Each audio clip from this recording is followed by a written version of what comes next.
Hello and good morning to everyone, welcome to wise learning platform.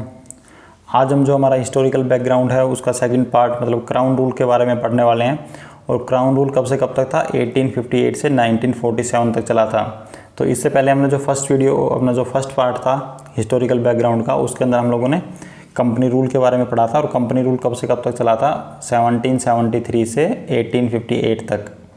तो जब मैंने आप लोगों को कंपनी रूल पढ़ाया था तो हम लोगों ने एक एक्ट पढ़ा था, चार्टर एक्ट ऑफ 1853। कौन सा? चार्टर एक्ट ऑफ 1853, जो कंपनी रूल के तहत लास्ट चार्टर एक्ट था। उस एक्ट के तहत मैंने आप लोगों को बताया था कि ईस्ट इंडिया कंपनी को भारत के अंदर रूल करने के लिए परमिशंस ब्रिटिश गवर्नमेंट ने जो उनकी परमिशंस थी उसको कंटिन्यू कर दिया था। मतलब 1853 के एक्ट के तहत ब्रिटिश गवर्नमेंट ने ईस्ट इंडिया कंपनी को भारत के अंदर रूल करने की, शासन करने की या फिर कंपनी रूल को कंटिन्यू करने की परमिशन दे दी थी।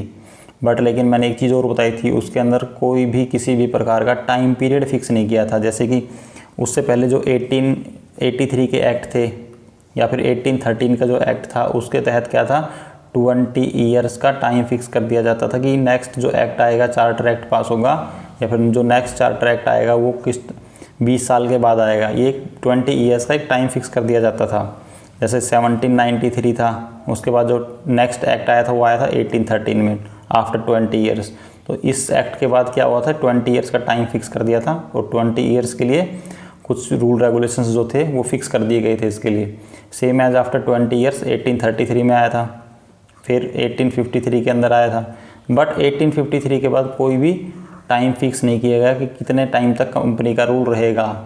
ओके, तो बस इसके बाद ब्रिटिश गवर्नमेंट कहीं ना कहीं कंपनी का जो शासन है, कंपनी का रूल ख़त्म करने के चक्कर में या थी जो उसका अपना मूड बना चुकी थी कि कंपनी रूल जो है उसको भारत से कम्प्लीटली ख़त्म करना है धीरे धीरे। लेकिन 1853 के एक्ट के 4 ईयर्स आफ्टर, मतलब मैं बात कर रहा हूँ 1857 की, तो 1857 के अंदर भारत के अंदर एक क्रांति होती है जिसको बोला जाता है फर्स्ट वार ऑफ इंडिपेंडेंस या फिर स्पोई म्यूटनी के नाम से भी जाना जाता है। जैसे first war of independence, sepoy mutiny या फिर इसको सिपाही विद्रोह के नाम से भी आप सभी लोग जानते हो।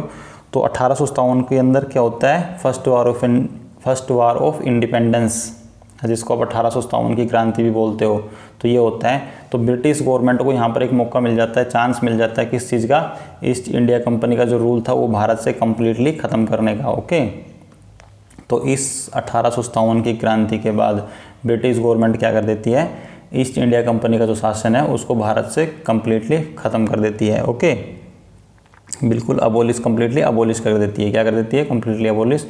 और उसके बाद इंडिया के अंदर जो कंप्लीट कंट्रोल हो जाता है वो किसका कंट्रोल हो जाता है? ब्रिटिश गवर्नमेंट का या फिर बोल सकते हो ब्रिटिश क्राउन का। और जो भी जितनी भी पावर्स थी ईस्ट इंडिया कंपनी के पास अभी तक, जैसे गवर्नर की हो गई या फिर रिवेन्यू के रिगार्डिंग हो गई या फिर उसके अलावा जो भी टेरिटोरियल पावर थी जो अभी तक ईस्ट इंडिया कंपनी कंट्रोल कर रही थी, वो डायरेक्ट किसके हाथों में चली जाती है? किसके कंट्रोल में चली जाती है? ब्रिटिश क्राउन के पास या फिर ब्रिटिश गवर्नमेंट के पास या फिर ब्रिटिश पार्लियामेंट के पास कह सकते हो आप। ओके, और ये सब कब होता है? 1857 के एक्ट के बाद। बस अगर मैं क्लियर शब्दों में बताऊं आप लोगों को, तो जो 1857 की क्रांति थी या जो 1857 का रिवोल्ट था, इसके बाद ब्रिटिश गवर्नमेंट को एक चांस मिल जाता है किस चीज़ का, ईस्ट इंडिया कंपनी को भारत से कम्प्लीटली अबोलिश करने का। ओके, और इस एक्ट के बाद उन्होंने क्या किया कि जो भारत की सरकार, जो जनता थी, उसको एक आश्वासन दिया कि अब भारत के अंदर क्या होगा, एक गुड गवर्नमेंट की स्थापना की जाएगी। किसकी? गुड गवर्नमेंट की। भारत के अंदर एक अच्छा शासन लागू किया जाएगा। इसके अलावा उन्होंने किसी भी प्रकार का और कोई चेंज किया नहीं था इसके बाद। तो अब बात करते हैं जो ब्रिटिश गवर्नमेंट या जो कंपनी रूल जो क्राउन रूल स्टार्ट होने के बाद फर्स्ट एक्ट पास किया गया था वो था गवर्नमेंट ऑफ इंडिया एक्ट 1858। ये company rule crown rule start होने के बाद, कंपनी रूल फिनिश होने के बाद जब क्राउन रूल स्टार्ट होता है 1858 के अंदर, तो जो फर्स्ट एक्ट पास किया गया था वो कौन सा था? Government of India act 1858। अब क्या क्या फीचर्स थे इस एक्ट के, क्या कुछ चेंज किया गया था इस एक्ट के तहत, क्या कुछ बदलाव किया गया था, वो देखते हैं। तो यह फर्स्ट एक्ट था जो कब लाया गया था? आफ्टर द रिवोल्ट ऑफ 1857, जो 1857 की क्रांति के बाद लाया गया था। वो क्या था? फर्स्ट एक्ट था। Okay, viceroy of India. इस एक्ट के तहत क्या किया गया था कि जो अभी तक गवर्नर जनरल ऑफ बंगाल होते थे, कौन थे? गवर्नर जनरल ऑफ इंडिया, देखो मैं एक बार रिवाइज करा देता हूँ। क्या होता था कि गवर्नर ऑफ बंगाल होता था, उसको हम लोगों ने क्या बनाया था, गवर्नर जनरल ऑफ बंगाल। कौन से सन के अंदर, 1773 के अंदर।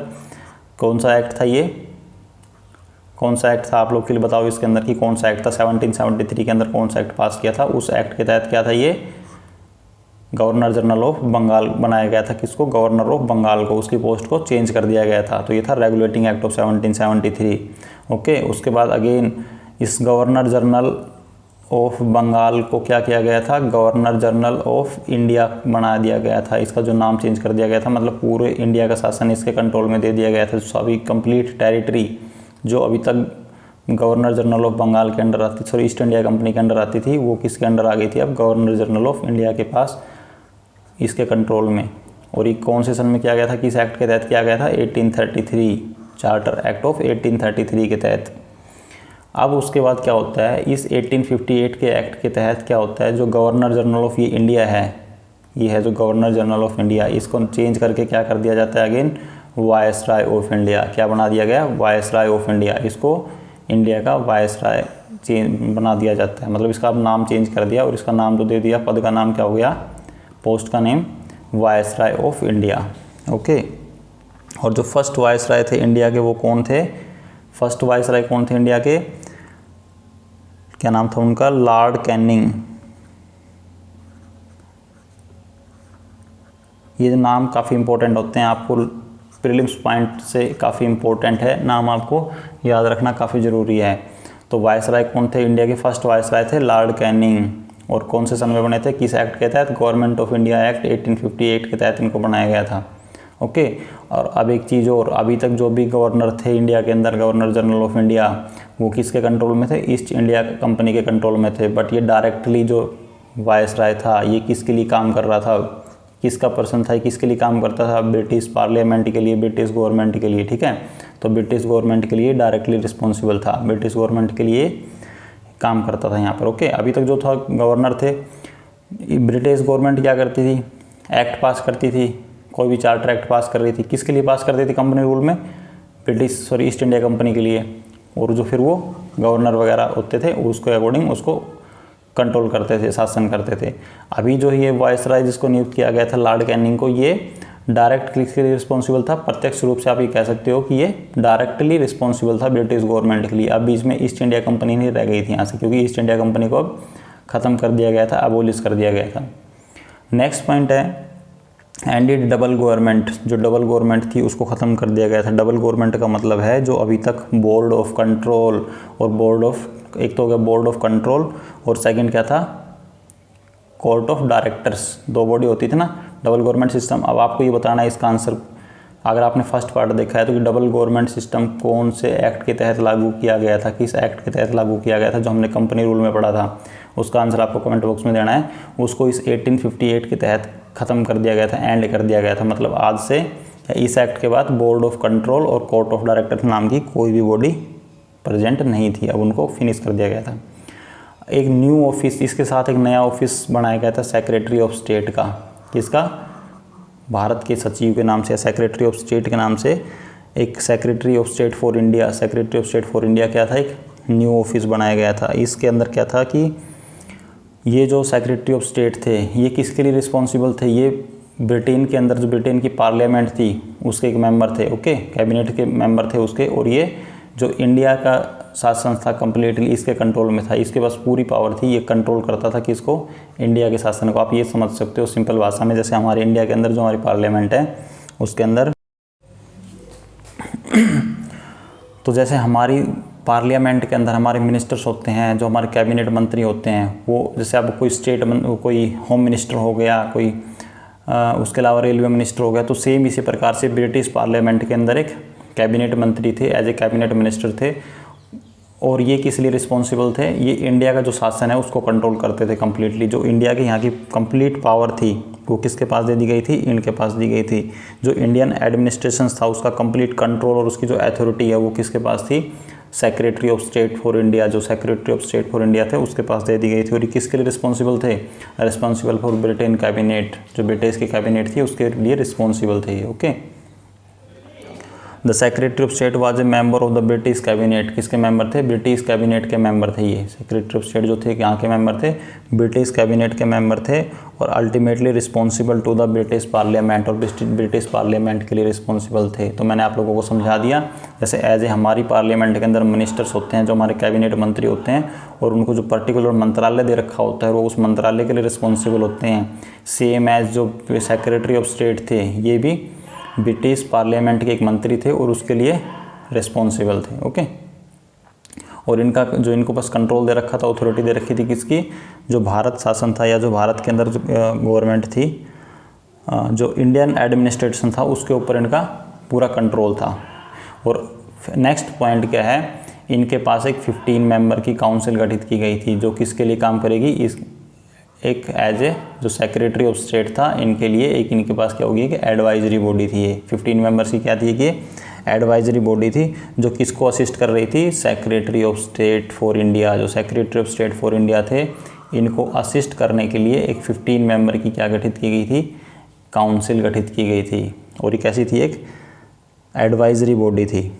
ओके, और जो इसका चेयरमैन कौन था? जो इसका चेयरमैन था वो था सेक्रेटरी ऑफ स्टेट। जो सेक्रेटरी ऑफ स्टेट था वो क्या बनाया गया था? इस बॉडी का चेयरमैन।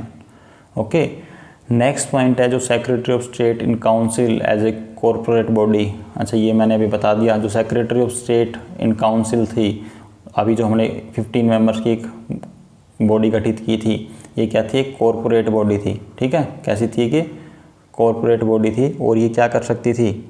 ये क्या कर सकती थी? इंडिया के अंदर या फिर इंग्लैंड के अंदर केस दर्ज करा सकती थी, या फिर इसके अगेंस्ट भी किसी भी प्रकार का केस दर्ज किया जा सकता था। ओके, तो ये इंडिया में या फिर इंग्लैंड के अंदर कोई भी किसी भी प्रकार का केस दर्ज करा सकती थी, या फिर इसके अगेंस्ट भी किसी भी प्रकार का केस किया जा सकता था। तो ये कैसी थी? एक कॉरपोरेट बॉडी थी। और ये किसके लिए गठित की गई थी? असिस्टेंस के लिए। किसकी? Secretary of state of India जो थे, उसको असिस्ट करने के लिए इस बॉडी को गठित किया गया था। तो ये कुछ इंपॉर्टेंट पॉइंट थे गवर्नमेंट ऑफ इंडिया एक्ट के। अगेन एक बार रिवाइज करा देता हूँ। 1857 का जो रिवोल्ट था, उसके बाद ये एक्ट पास किया गया था, और इसके तहत कंपनी रूल को बिल्कुल फिनिश कर दिया जाता है, और क्राउन रूल को इंडिया के अंदर कंटिन्यू कर दिया जाता है कि आज से क्राउन रूल इंडिया के अंदर, या फिर जो ब्रिटिश गवर्नमेंट का प्रत्यक्ष शासन रहेगा इस एक्ट के बाद भारत के अंदर। गवर्नर जनरल ऑफ इंडिया को वायसराय ऑफ इंडिया नियुक्त कर दिया जाता है। फर्स्ट जो वायसराय थे वो कौन थे? Lord Canning. Double government system खत्म कर दिया जाता है यहाँ से। बोर्ड ऑफ कंट्रोल और कोर्ट ऑफ डायरेक्टर्स को यहाँ से फिनिश कर दिया जाता है। अब इस प्रकार की कोई भी बॉडी इंडिया के अंदर नहीं रहेगी। उसके अलावा एक नया पद, एक नई पोस्ट जारी कर दी जाती है, एक न्यू ऑफिस बना दिया जाता है, जो था secretary of state of India. और ये कहाँ पर था? ब्रिटिश पार्लियामेंट के अंदर। एक प्रकार से आप ये मान लो एक मंत्री थे ये। ओके, उसके लिए असिस्टेंस के लिए एक 15 मेंबर की काउंसिल गठित की जाती है, जो कैसी थी? एक एडवाइजरी बॉडी थी और एक कॉरपोरेट बॉडी थी, जो क्या कर सकती थी? इंडिया के अंदर या इंग्लैंड में किसी भी प्रकार का केस वगैरह करा सकती थी, या फिर इसके ऊपर भी अगेंस्ट भी कोई भी चार्जेस लगाए जा सकते थे। ओके, ये तो थी बात इनके जो इम्पोर्टेंट फीचर्स थे। अब जो 1858 का एक्ट है, इसके तहत ब्रिटिश गवर्नमेंट इंडिया के अंदर, एक मैंने बताया था आपको कि गुड गवर्नमेंट या गुड गवर्नमेंट शासन, गुड गवर्नमेंट लागू करना चाहती थी, गुड गवर्नमेंट लागू करना चाहती थी। और इसके लिए इन्होंने क्या किया था? अच्छा, इस एक्ट के बाद जो इंडियन शासन था वो कम्प्लीटली इंग्लैंड के कंट्रोल में आ गया था, इंडियन गवर्नमेंट के कंट्रोल में आ गया था। बस सिर्फ इन्होंने इसी तरीके के कुछ फीचर्स थे और कुछ प्रावधान दिए थे भारत की जनता को कि भारत के अंदर एक अच्छा शासन लागू किया जाएगा, और जो एडमिनिस्ट्रेशन है उसको बेटर तरीके से कंट्रोल किया जाएगा। जो अभी तक ईस्ट इंडिया कंपनी के अंदर चल रहा था, उससे बेटर फैसिलिटीज आप लोगों को प्रोवाइड की जाएगी। बस ये सिंपल से कुछ आश्वासन दिए गए थे, उसके अलावा कोई भी मेजर चेंज किसी भी प्रकार का नहीं किया गया था। तो ये कुछ फीचर्स थे important government of India act 1858 के। इसके बाद हम नेक्स्ट देखते हैं अगला जो एक्ट है हमारा। अच्छा, एक बात और कि 1858 के एक्ट के तहत ब्रिटिश गवर्नमेंट भारत की जनता को लालच देने की कोशिश कर रही है, प्रलोभन देने की कोशिश कर रही है। जैसा अभी मैंने बताया आप लोगों को कि ब्रिटिश गवर्नमेंट क्या कर रही है, जो 1858 के एक्ट के तहत कह रही है कि भारत के अंदर अब गुड गवर्नमेंट ऑफ इंडिया लागू की जाएगी या गुड गवर्नमेंट लाई जाएगी। तो ऐसा क्यों बोल रही है ब्रिटिश गवर्नमेंट? क्योंकि ब्रिटिश गवर्नमेंट अब नहीं चाहती कि जो 1857 की जो क्रांति हुई है भारत के अंदर, या जिसको हम first Indian independence of war बोलते हैं 1857 की क्रांति। इस प्रकार की क्रांति फ्यूचर में अगेन ना हो, इसलिए ब्रिटिश गवर्नमेंट क्या कर रही है, भारत की जनता को सिंपल से आश्वासन देने की कोशिश कर रही है। और अब जो नेक्स्ट एक्ट हम पढ़ने वाले हैं, इंडियन काउंसिल एक्ट ऑफ 1861, इसके तहत आप लोगों को मैं इसी बारे में डिस्कस करेंगे। देखो अब हम जितने भी एक्ट पढ़ेंगे फ्यूचर में, चाहे 1861 हो, 1892 हो, उसके अलावा 1909, 1919 के जो भी एक्ट पढ़ेंगे, अब सभी एक्ट्स के अंदर आप क्या पाएंगे कि भारतीयों का कहीं ना कहीं ब्रिटिश गवर्नमेंट के अंदर जो पार्टिसिपेशन है वो धीरे धीरे बढ़ता जाएगा। और उसके पीछे रीज़न क्या है, क्योंकि ब्रिटिश गवर्नमेंट सिर्फ वही एक 1857 की क्रांति का रीज़न है कि वो अगेन ब्रिटिश गवर्नमेंट नहीं चाहती फ्यूचर में ऐसी क्रांति हो। और दूसरा, ब्रिटिश गवर्नमेंट के ऊपर अब धीरे धीरे फ्यूचर में प्रेशर बढ़ता जाएगा भारत को इंडिपेंडेंस करने का, आज़ाद करने का, इसलिए वो उनके ऊपर इस प्रकार के एक्ट्स में कुछ जो इंडियंस का पार्टिसिपेशन है वो धीरे धीरे बढ़ाती जाएंगे। अब देखते हैं जो हमारा नेक्स्ट है, इंडियन काउंसिल एक्ट ऑफ 1861। अच्छा मेरी लाइट चली गई है, हो सकता है मैं कैमरे के अंदर आप लोगों को नज़र ना आ रहा हूँ, थोड़ी लाइट कम हो गई मेरे यहाँ पर। तो जो हमारा एक्ट है next, Indian council act of 1861। तो इस 1861 के एक्ट के तहत क्या होता है कि देखो अभी जो मैंने बताया आप लोगों को कि ब्रिटिश गवर्नमेंट को रियलाइज़ हो गया था कि 1857 की क्रांति अगेन ना हो, तो ब्रिटिश गवर्नमेंट क्या चाह रही थी कि seeking the cooperation of Indians, भारतीयों का सहयोग चाहती थी किसके अंदर, in the administration of their country, कि भारत के अंदर जो ब्रिटिश गवर्नमेंट शासन कर रही है ना, उसका जो एडमिनिस्ट्रेशन चला रही है भारत के अंदर, भारत का, वो चाहती थी कि भारतीयों का सहयोग मिले इसके अंदर। विदाउट भारतीयों के सहयोग के अब उनको यकीन हो गया था, विश्वास हो गया था कि भारत में अगर आपको शासन करना है तो भारतीयों का सहयोग चाहिए आप लोगों को। विदाउट भारतीयों के सहयोग के आप लोग भारत के अंदर शासन नहीं कर सकते हो। इसलिए धीरे धीरे उन्होंने क्या किया, भारतीयों का पार्टिसिपेशन किसके अंदर, उसके अंदर जो ब्रिटिश काउंसिल थी इनके अंदर, या फिर जो आप बोल सकते हो वायसराय की जो काउंसिल थी, उनमें भारतीयों का पार्टिसिपेशन धीरे धीरे बढ़ाना स्टार्ट कर दिया। तो ब्रिटिश गवर्नमेंट को समझ में आ गया था कि विदाउट भारतीयों के कोऑपरेशन के बिना भारत के अंदर शासन नहीं किया जा सकता। इसके लिए ब्रिटिश गवर्नमेंट क्या करती है, 3 एक्ट लेके आती है इस पर। 1800 Indian council act 1861, Indian council act 1892 and Indian council act of 1909, ये 3 एक्ट लेके आती है। तो उसमें से हम जो फर्स्ट एक्ट है 1861 अब इसको पढ़ने जा रहे हैं, और इसी ही एक्ट की, इन तीनों एक्ट्स में से इस एक्ट की काफ़ी ज़्यादा इंपॉर्टेंस भी है। तो फर्स्ट फीचर क्या है इस एक्ट का, कि इस एक्ट के तहत क्या किया गया था, फर्स्ट टाइम इंडियंस को अलाउड किया गया था किसके अंदर, लॉ मेकिंग प्रोसेस के अंदर इंडियंस को क्या कर लिया गया था, शामिल कर लिया गया था किसके अंदर, लॉ मेकिंग प्रोसेस के अंदर। बिगनिंग द रिप्रेजेंटेशन, जो यहाँ से क्या स्टार्ट हो गई थी, इंडियंस की जो रिप्रेजेंटेशन है वो स्टार्ट हो गई थी किसमें, लॉ मेकिंग प्रोसेस के अंदर। जो कानून बनाते थे ना वो इंडिया के अंदर शासन करने के लिए कुछ लॉ वगैरह बनाए जाते थे, तो उस लॉ मेकिंग प्रोसेस के अंदर इंडिया की रिप्रेजेंटेशन स्टार्ट हो गई थी यहाँ से 1861 के एक्ट के तहत। लेकिन एक चीज़ ध्यान रखना, ये कैसी थी, नॉन ऑफिशियल। ये जो भी कैंडिडेट इसके अंदर शामिल किए जाते थे वो कैसे थे, नॉन ऑफिशियल मेंबर्स।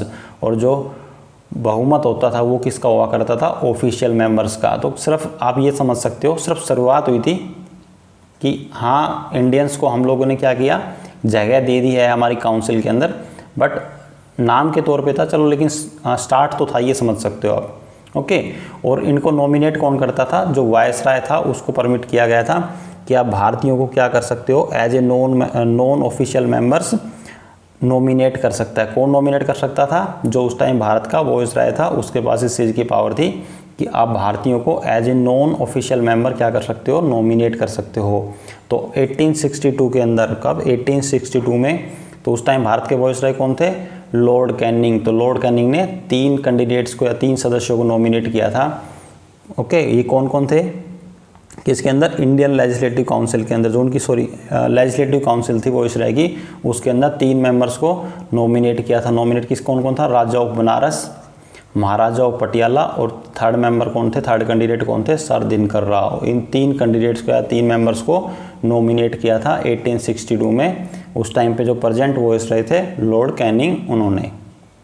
तो ये हो गई थी शुरुआत यहाँ से लॉ मेकिंग प्रोसेस के अंदर भारतीयों की रिप्रेजेंटेशन की 1861 के एक्ट के तहत।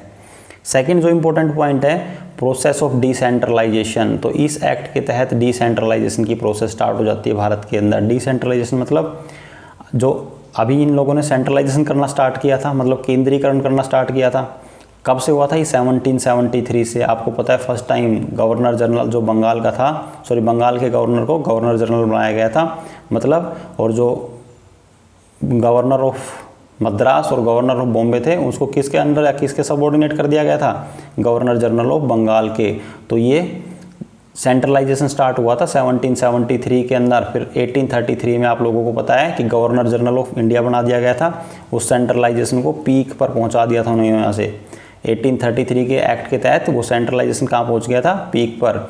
और अब इस एक्ट के तहत 1861 के एक्ट के तहत क्या हो गया था? इसी को डिसेंट्रलाइजेशन करना स्टार्ट कर दिया। मतलब अब यहाँ से अगेन जो लेजिस्लेटिव पावर थी वो अगेन किसको दे दी जाती है? बॉम्बे एंड मद्रास प्रेसिडेंसीज को। किसको? बॉम्बे और जो मद्रास प्रेसिडेंसी थी, जिनकी लेजिस्लेटिव पावर को ख़त्म कर दिया था इन एक्ट के तहत। इस 1861 के एक्ट के तहत उनके लेजिस्लेटिव पावर को अगेन वापस उन लोगों को ट्रांसफ़र कर दिया जाता है। तो इसी को बोलते हैं डिसेंट्रलाइजेशन, मतलब पावर का ट्रांसफ़र करना। जैसे हमारे इंडिया के अंदर भी पावर ट्रांसफ़र होती है ना, सेंटर के पास अलग पावर है, स्टेट के पास अलग पावर है। उसके अलावा भी जो हमारा पंचायती राज है, या फिर आपको म्यूनसिपलिटीज़ बोल सकते हो, या फिर पंचायत, ग्राम पंचायत। तो इस तरीके से हमारे देश के अंदर अभी भी जो पावर है उसका डिसेंट्रलाइजेशन किया जाता है। ओके, तो इस जो प्रोसेस ऑफ डिसेंट्रलाइजेशन ये कब स्टार्ट हुआ था? 1773 में स्टार्ट हुआ था सेंट्रलाइजेशन। और अगेन डिसेंट्रलाइजेशन कब स्टार्ट हुआ इसका? 1861 के एक्ट के तहत। और 1937 आते आते क्या हो जाता है कि जो प्रोविंशियल जो प्रोविंसेस थी, लोकल प्रोविंसेस थी, उनको क्या कर दिया जाता है? एक प्रकार से ऑटोनॉमी, कंप्लीट ऑटोनॉमी दे दी जाती है। क्या दे दी जाती है? Complete autonomy. ओके, किसको? जो लोकल प्रोविंसेस थी उनको कंप्लीट इंटरनल ऑटोनॉमी दे दी जाती है उनकी। जैसे इंटरनल ऑटोनॉमी का मतलब कि जो उनकी लेजिस्लेटिव पावर है, या अपनी प्रोविंसेस के अंदर वो अपनी जो लेजिस्लेटिव पावर है उसका यूज कर सकते हैं, अपने लॉ वगैरह मेकिंग, मतलब खुद अपने लॉ वगैरह बना सकते हैं। तो एक प्रकार से समझ सकते हो कि उन लोगों को इंटरनल ऑटोनॉमी दे दी जाती है। कौन से सन तक? 1937 तक। ये प्रोसेस देखो 1861 में स्टार्ट होती है और 1937 में जाके लगभग जो लोकल प्रोविंसेस है या फिर जो प्रोविंसेस थी उनको कंप्लीट ऑटोनॉमी मिल जाती है। तो नेक्स्ट जो पॉइंट है, एस्टेब्लिशमेंट ऑफ लेजिस्लेटिव काउंसिल। इन्होंने क्या किया था? कुछ लेजिस्लेटिव काउंसिल की स्थापना की थी, लेजिस्लेटिव काउंसिल का गठन किया था। कौन कौन सी लेजिस्लेटिव काउंसिल थी?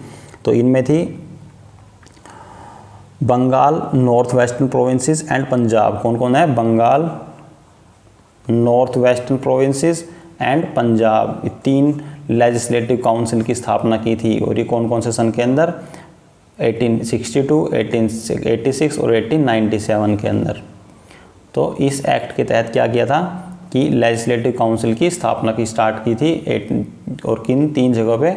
बंगाल, नॉर्थ वेस्टर्न प्रोविंसेस और पंजाब के अंदर क्या किया था?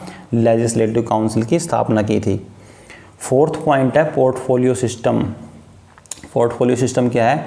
देखो इस एक्ट के तहत क्या किया गया था? जो वॉयसराय था उसको कुछ एक्स्ट्रा पावर दे दी गई थी। उसको क्या कर दिया जाता है? कुछ एक्स्ट्रा पावर दे दी जाती है कि आप जो अपनी लेजिस्लेटिव काउंसिल है, किसकी? जो वॉयसरॉय की लेजिस्लेटिव काउंसिल है उसके अंदर क्या कर सकते हैं? उसको बेटर तरीके से ऑपरेट करने के लिए कुछ डिसीजंस लेने की या फिर कुछ आदेश देने की एक्स्ट्रा पावर दे दी जाती है। किसको? वॉयसरॉय को। इस एक्ट के तहत वॉयसरॉय को आप ये समझ सकते हो, जो काउंसिल को ऑपरेट करने के लिए कुछ डिसीजंस लेने की कुछ एक्स्ट्रा पावर दे दी जाती है वॉयसरॉय को इस एक्ट के तहत। उसके अलावा जो प्रेजेंट वॉयसरॉय थे उस टाइम पे उन कौन थे? Lord Canning. तो लॉर्ड कैनिंग क्या करते हैं? 1859 के अंदर एक पोर्टफोलियो लेके आते हैं। और वो पोर्टफोलियो क्या था वो अभी बताता हूँ आप लोगों को। तो क्या होता है कि इस पोर्टफोलियो को इस एक्ट के तहत क्या कर दिया जाता है? इस एक्ट के तहत इस पोर्टफोलियो को रिकॉग्नाइजेशन कर दिया जाता है, रिकॉग्नाइज कर दिया जाता है कि मान लिया जाता है जो पोर्टफोलियो लेके आए थे, उन्होंने प्रेजेंट किया था, उसको इस एक्ट के तहत रिकॉग्नाइज कर दिया जाता है। तो इस पोर्टफोलियो के तहत क्या था कि ब्रिटिश वॉयसरॉय की जो काउंसिल थी उसका कोई भी सदस्य, एक सदस्य जो गवर्नमेंट ऑफिसेस थे या फिर गवर्नमेंट डिपार्टमेंट्स थे, तो एक या एक से अधिक एक ही सदस्य एक या एक से अधिक गवर्नमेंट डिपार्टमेंट का इंचार्ज हो सकता था। क्या हो सकता था? उस पोर्टफोलियो के तहत कोई भी कैंडिडेट वॉइसरॉय की काउंसिल का कोई भी एक कैंडिडेट एक या एक से अधिक गवर्नमेंट डिपार्टमेंट का इंचार्ज हो सकता था उस पोर्टफोलियो के तहत। और ये पोर्टफोलियो कौन लेके आया था? 1859 के अंदर प्रेजेंट वॉइसरॉय लॉर्ड कैनिंग ने पेश किया था। तो इसको परमिट कर दिया जाता है, अलाउ कर दिया जाता है। और जो फाइनल ऑर्डर थे, जो ये कैंडिडेट्स थे ब्रिटिश काउंसिल के, फाइनल ऑर्डर भी पेश कर सकते, फाइनल डिसीजन ले सकते थे। किसके बिहाफ पर? अपनी जो वॉइसरॉय की जो काउंसिल है उसके बिहाफ पर फाइनल डिसीजन भी ले सकते थे। ये पावर भी दे दी गई थी। तो इसके तहत क्या क्या पॉइंट बताए मैंने अभी आप लोगों को कि एक तो वॉइसरॉय को एक्स्ट्रा पावर दे दी जाती है, दूसरा जो वॉइसरॉय का लॉर्ड कैनिंग का पोर्टफोलियो था जो 1859 में लेके आए थे उसको परमिट कर दिया जाता है, रिकॉग्नाइज कर दिया जाता है। उसके तहत कोई भी ब्रिटिश काउंसिल का एक सदस्य एक या एक से अधिक ब्रिटिश गवर्नमेंट के जो डिपार्टमेंट थे, या गवर्नमेंट के जो डिपार्टमेंट थे उनके अंदर इंचार्ज हो सकता था। क्लियर है? और गवर्नमेंट्स और ब्रिटिश काउंसिल वॉइसरॉय की जो काउंसिल थी उसके बिहाफ पर फाइनल डिसीजन भी ले सकते थे। फाइनल डिसीजन की पावर भी उनको दे दी गई थी। एंड लास्ट और मोस्ट इम्पोर्टेंट पॉइंट है किसका? इंडियन काउंसिल एक्ट ऑफ 1861 का, दैट इज़ ऑर्डिनेंस। तो इस एक्ट के तहत जो वॉइसरॉय था उसको क्या दे दी गई थी? ऑर्डिनेंस पास करने की वो पावर दे दी गई थी। क्या कर सकता था? काउंसिल के विदा, अगर मान लेते हैं जैसे ये पावर हमारे, जिसके अंदर आपको मैं प्रेजेंट सिचुएशन से समझाता हूँ। इंडिया के अंदर अभी हमारे प्रेसिडेंट है, उनके पास क्या है? ऑर्डिनेंस पास करने की पावर है। ऑर्डिनेंस का मतलब है अगर हमारी पार्लियामेंट या संसद अभी वो काम नहीं कर रही है, ओके, संसद का कोई सेशन नहीं चल रहा और एमरजेंसी के अंदर अभी हमें क्या करना है? कोई बिल पेश करना है, ओके, एमरजेंसी में कोई हमें क्या करना है? बिल पेश करना है। तो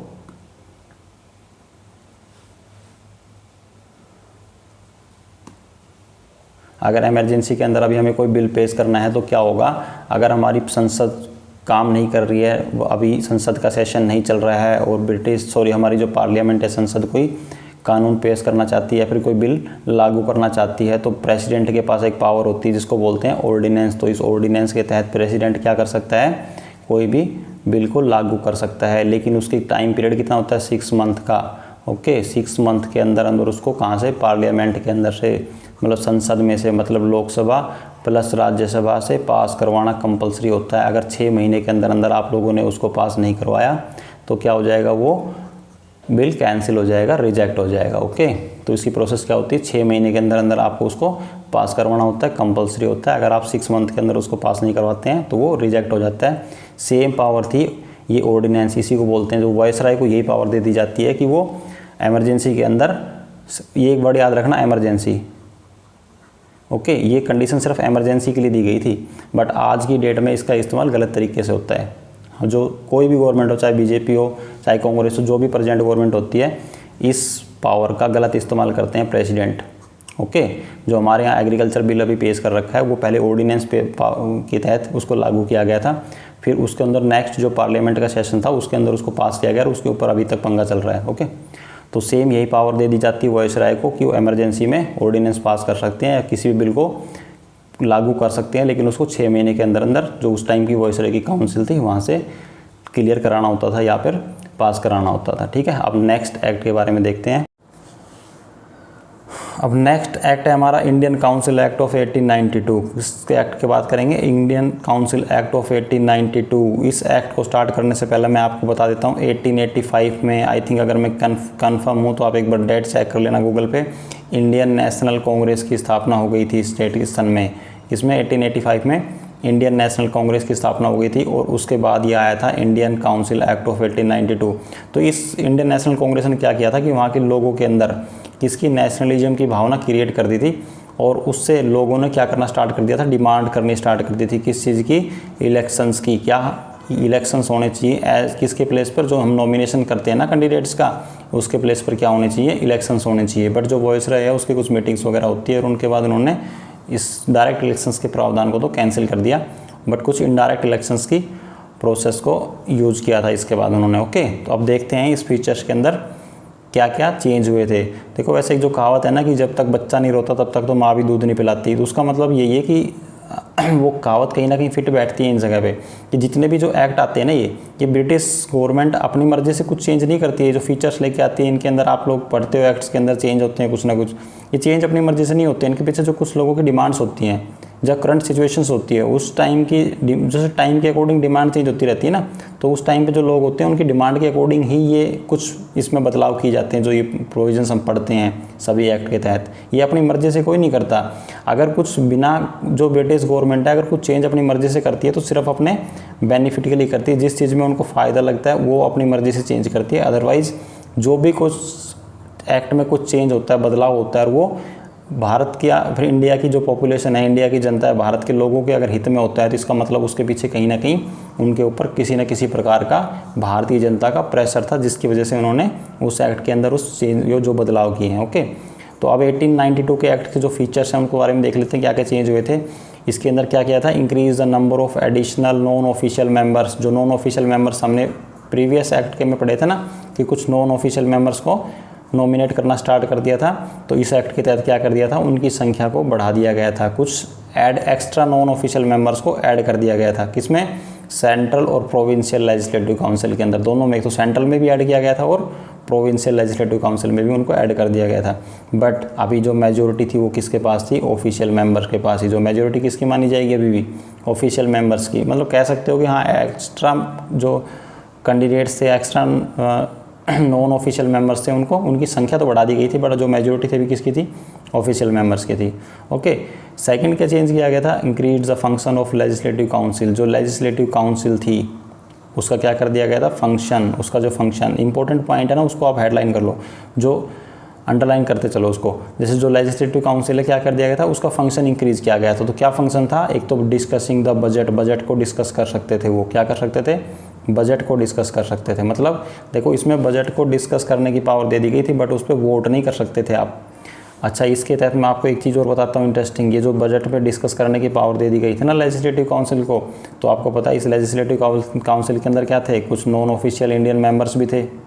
जो नॉन ऑफिशियल इंडियन मेंबर्स थे वो इसके ऊपर वोटिंग तो नहीं कर सकते थे वो लोग, बट इसके ऊपर जब डिस्कशन कर सकते थे तो उन लोगों का डिस्कशन इतना ज़बरदस्त होता था कि उसी से ब्रिटिश गवर्नमेंट जो उसके अंदर होते थे, ब्रिटिश के जो कैंडिडेट्स होते थे ब्रिटिश गवर्नमेंट के, उन लोगों के हवा टाइट कर देते थे ये लोग अपने सिर्फ डिस्कशन से ही। तो इनके डिस्कशन आपको पढ़ने को मिलेंगे, उसमें देखेंगे हम। फिलहाल मैं सिर्फ इस एक्ट के बारे में बात करेंगे, अगर उससे क्या है वीडियो थोड़ा बड़ा हो जाता है। ओके, अगर आप सर्च करके पढ़ना चाहते हो तो पढ़ सकते हो। Okay, and addressing the questions, आप क्या कर सकते थे, क्वेश्चंस पूछ सकते थे। जो एग्जीक्यूटिव काउंसिल है उसमें क्वेश्चंस, जो एग्जीक्यूटिव मेंबर्स थे, कैंडिडेट्स थे एग्जीक्यूटिव के, कार्यकारी विभाग के, वो क्या कर सकते थे, क्वेश्चंस पुटअप कर सकते थे। बट हाँ, सप्लीमेंट्री क्वेश्चंस पुटअप करने का अधिकार नहीं था। एक चीज़ ध्यान रखना यहाँ पर, किस चीज़ का, जो सप्लीमेंट्री क्वेश्चंस है वो पुटअप नहीं कर सकते थे आप। ओके, मतलब क्रॉस क्वेश्चनिंग नहीं कर सकते थे। और आई थिंक इसके पहले भी कुछ ना कुछ टाइम पीरियड देना पड़ता था। अगर आपको जो क्वेश्चन पूछना है उसको पहले पेश करना पड़ता था कि भाई हाँ, इतने टाइम से पहले ये क्वेश्चन हम, ओके वो आपके इसमें लिखा हुआ नहीं था। थर्ड नेक्स्ट जो पॉइंट है, it provided for the nomination of some non official members. इसका मतलब क्या था, जो नॉमिनेशन है वो नॉन ऑफिशियल मेंबर्स का, जो अभी तक डिमांड हो रही थी ना कि डायरेक्ट इलेक्शंस की, वो तो इन लोगों ने किया नहीं डायरेक्ट इलेक्शंस तो, बट ना नॉन ऑफिशियल मेंबर्स को आप क्या कर सकते थे, नॉमिनेट कर सकते थे। इसकी पावर दे दी गई थी किसको, वायसराय को। सेंट्रल काउंसिल के अंदर जो वायसराय है वो किसको, नॉन ऑफिशियल मेंबर्स को क्या कर सकती थी, नॉमिनेट कर सकती थी। किसकी रिकमेंडेशंस पे, प्रोविंशियल काउंसिल्स की रिकमेंडेशंस पे, या फिर दूसरा क्या था, बंगाल चैम्बर्स ऑफ काउंसिल, जो बंगाल चैम्बर्स ऑफ कॉमर्स है उनके रिकमेंडेशन पे वायसराय सेंट्रल लेजिस्लेटिव काउंसिल के अंदर क्या कर सकता था, नॉन ऑफिशियल मेंबर्स को नॉमिनेट कर सकता था। और ये जो प्रोविंशियल काउंसिल्स थी उसके अंदर कौन कर सकता था, ये पावर किसको दी गई थी, गवर्नर को दे दी गई थी। ओके, जो गवर्नर था वो भी नॉमिनेट कर सकता था। किसकी रिकमेंडेशंस पे, कुछ एसोसिएशन म्यूनसिपालिटीज़ या फिर डिस्ट्रिक्ट बोर्ड है या म्यूनसिपालिटीज़ है उनके रिकमेंडेशंस पे, किसको में, प्रोविंशियल लेजिस्लेटिव काउंसिल के अंदर जो गवर्नर है वो नॉन ऑफिशियल कैंडिडेट को नॉमिनेट कर सकता था। ओके, और जो नेक्स्ट पॉइंट है इसके तहत क्या था, अच्छा ये तो इस पॉइंट के कुछ इंपॉर्टेंट फीचर्स थे। अब देखते थे कि अभी मैंने बताया था आप लोगों को कि जो इस एक्ट के तहत कुछ लिमिटेड और इनडायरेक्ट प्रोविजंस किए गए थे। कुछ क्या किए थे, कुछ लिमिटेड और इनडायरेक्ट प्रोविजन किए गए थे, जो मैंने अभी आप लोगों के साथ डिस्कस किए क्या क्या प्रोविजन किए गए थे। बट जो यूज ऑफ द इलेक्शन, जो डायरेक्ट इलेक्शंस का प्रोसेस था इसके अंदर, in filling up of some non official seats, जिसके तहत क्या करना चाहते थे, कुछ नॉन ऑफिशियल सीट्स को फिल करना चाहते थे। कहाँ पर, both central and legislative council के अंदर। ओके, जो सेंट्रल और लेजिस्लेटिव काउंसिल के अंदर नॉन ऑफिशियल सीट्स को फिलअप करना चाहते थे। उसके लिए क्या किया इन्होंने, कुछ लिमिटेड और इनडायरेक्ट प्रोविजंस किए थे। क्या किए थे, लिमिटेड और इनडायरेक्ट प्रोविजंस किए थे। द डायरेक्ट इलेक्शंस, अभी भी वर्ड में अगेन बता रहा हूँ आपको, जो डायरेक्ट इलेक्शंस था उसका जो डिमांड थी उसको रिजेक्ट कर दिया था। और उसके लिए क्या किया था, कुछ लिमिटेड और इनडायरेक्ट प्रोविजंस कर दिए थे। किसके लिए, जो नॉन ऑफिशियल सीट्स थी किसके अंदर, सेंट्रल लेजिस्लेटिव काउंसिल में, और जो प्रोविंशियल लेजिस्लेटिव काउंसिल थी इन दोनों के अंदर उन सीट के नॉमिनेशंस के लिए कुछ इनडायरेक्ट प्रोविजन किए थे। डायरेक्ट इलेक्शंस के जो डिमांड थी उसको कैंसिल कर दिया था, रिजेक्ट कर दिया था। और एक इम्पोर्टेंट बात, यहाँ पर जो वर्ड है इलेक्शंस, अभी तक इसका इलेक्शन का वर्ड का यूज इस एक्ट में कहीं पर भी नहीं किया गया था। The word election was not used in this act.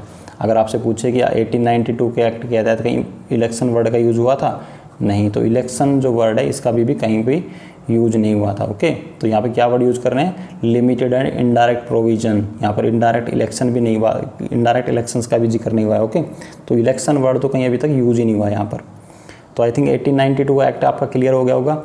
तो 1892 के एक्ट के पीछे क्या रीजंस थे, एक तो 1885 के अंदर जो इंडियन नेशनल कांग्रेस थी उसके गठन के बाद क्या हो गया था, डिमांड्स क्रिएट करनी स्टार्ट कर दी थी लोगों ने डायरेक्ट इलेक्शंस की, और कुछ अदर डिमांड्स भी थी जो मेन थी वो डायरेक्ट इलेक्शंस की थी। उसको देखते हुए ब्रिटिश गवर्नमेंट ने कुछ बदलाव किए थे। एक तो नॉन ऑफिशियल मेंबर्स को इंक्रीज कर दिया था, नॉन ऑफिशियल मेंबर्स बढ़ा दिए थे, बट मेजोरिटी अभी भी ऑफिशियल मेंबर्स की थी।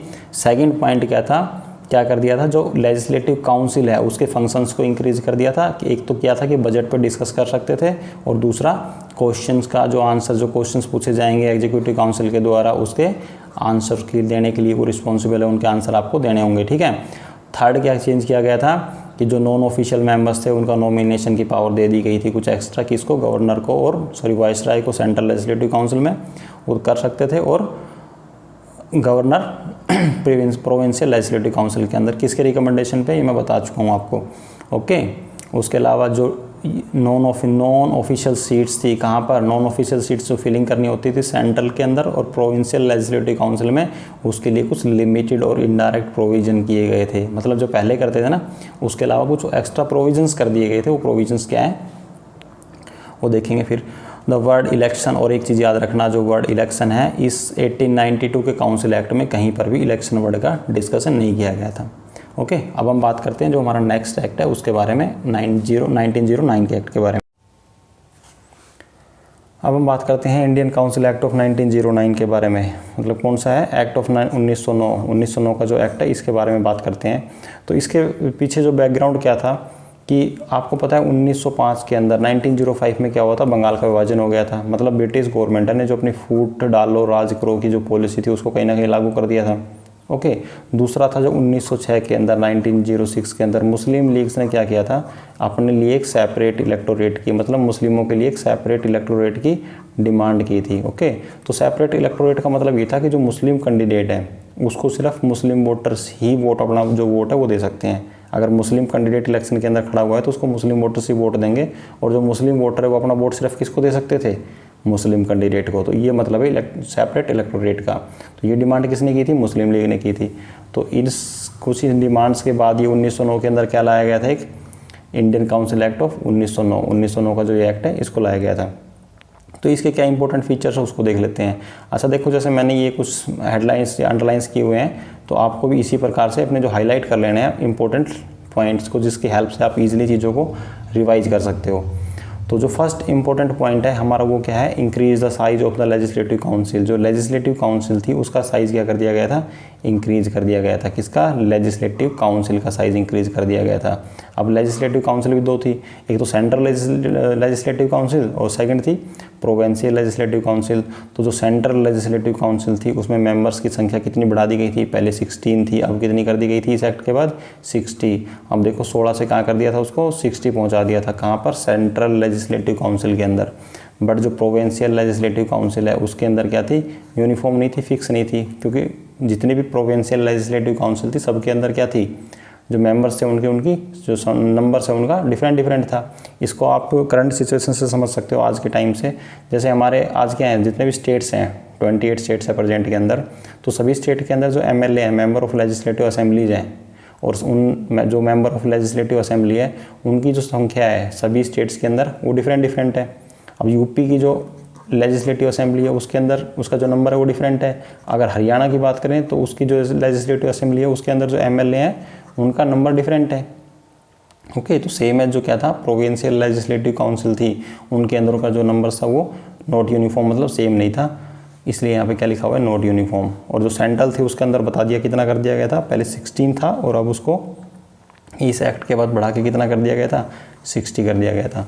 सेकंड इंपॉर्टेंट पॉइंट क्या है, रिटेन्ड ऑफिशियल मेजोरिटी। अच्छा, जो लास्ट जो हमने एक्ट पढ़ा था उसमें क्या बताया था मैंने आपको कि जो नंबर्स था किसका, मेंबर्स का, नॉन ऑफिशियल मेंबर्स का, वो तो इंक्रीज कर दिया गया था, बट जो ऑफिशियल मेजोरिटी थी उसको क्या था, जो मेजोरिटी थी वो किसकी थी, ऑफिशियल मेंबर्स की थी। तो इसको भी इन्होंने क्या बना के रखा था, भी रिटेन करके रखा हुआ था कि इसको ऑफिशियल मेजोरिटी को, कहाँ पर, सेंट्रल लेजिस्लेटिव काउंसिल के अंदर। जो सेंट्रल लेजिस्लेटिव काउंसिल है उसमें मेजोरिटी किसकी होगी, ऑफिशियल मेंबर्स की, किसकी होगी, ऑफिशियल मेंबर्स की। बट लेकिन इसको क्या कर दिया गया था, प्रोविंशियल लेजिस्लेटिव काउंसिल के अंदर नॉन ऑफिशियल जो मेंबर्स हैं उनकी मेजोरिटी को अलाउ कर दिया गया था कि जो प्रोविंशियल लेजिस्लेटिव काउंसिल है उसके अंदर नॉन ऑफिशियल जो कैंडिडेट्स हैं, नॉन ऑफिशियल जो मेंबर्स हैं उनकी भी मेजोरिटी के अंदर उनको भी काउंट किया जाएगा, मतलब उनकी मेजोरिटी को अलाउ कर दिया गया था। ओके, किसकी, नॉन ऑफिशियल मेंबर्स की, 1909 के एक्ट के तहत। थर्ड इंपॉर्टेंट पॉइंट जो है इसमें, जो लेजिस्लेटिव काउंसिल्स थी, जो हमारी लेजिस्लेटिव काउंसिल है ना, उसके जो कुछ फंक्शन है उनको क्या कर दिया गया था, इंक्रीज कर दिया गया था, मतलब एनलार्ज कर दिया गया था, बढ़ा दिया गया था। कौन कौन से फंक्शन थे, अब जैसे कि हमने पहले एक्ट के अंदर पढ़ा था, एक तो क्या था, उनको बजट पे डिस्कस करने की पावर दे दी गई थी, अब उनको बजट पे डिस्कशन करने की परमिशन दे दी गई थी प्रीवियस एक्ट के अंदर, जो अभी आप लोगों ने पढ़ा था। ओके, और इस एक्ट के अंदर उसी बजट के ऊपर हमें डिस्कशन की कुछ एक्स्ट्रा पावर दे दी गई थी। मतलब क्या था कि जो बजट के ऊपर आप डिस्कशन तो कर सकते हो, बट कुछ एक्स्ट्रा डिस्कशन की पावर दे दी गई थी बजट पर। और जो सेकेंड इंपॉर्टेंट था क्या था कि जो सप्लीमेंट्री क्वेश्चंस अभी तक हम नहीं पूछ सकते थे कहाँ पर, लेजिस्लेटिव काउंसिल के अंदर, मतलब क्रॉस क्वेश्चनिंग नहीं कर सकते थे। जो प्रीवियस एक्ट में अभी मैंने बताया था ना कि वहाँ पर किसकी, मतलब आप क्वेश्चन तो पूछ सकते थे बट सप्लीमेंट्री क्वेश्चन पूछने की परमिशन नहीं थी। तो इस एक्ट के तहत क्या हो गया था, वो सप्लीमेंट्री क्वेश्चंस पूछने की परमिशन दे दी गई थी, मतलब अलाउ कर दिया गया था। ओके, फोर्थ इंपॉर्टेंट पॉइंट क्या है कि जो ब्रिटिश गवर्नमेंट थी, मतलब ये कह सकते हो जो एग्जीक्यूटिव काउंसिल थी किसकी, वायसराय की, किसकी, एग्जीक्यूटिव काउंसिल थी किसकी, वायसराय की, उसके साथ क्या कर सकते थे, इंडियंस जो थे वो फर्स्ट टाइम उनको परमिट कर दिया गया था क्या, कि वो एसोसिएशन बना सकते थे, किसका, association of Indians with the executive council of viceroy. जो एग्जीक्यूटिव काउंसिल ऑफ वायसराय थी उसके साथ इंडियंस क्या कर सकते थे, एसोसिएशन बना सकते थे। ओके, और ये कब से परमिट किया गया था, फर्स्ट टाइम 1909 के एक्ट के तहत।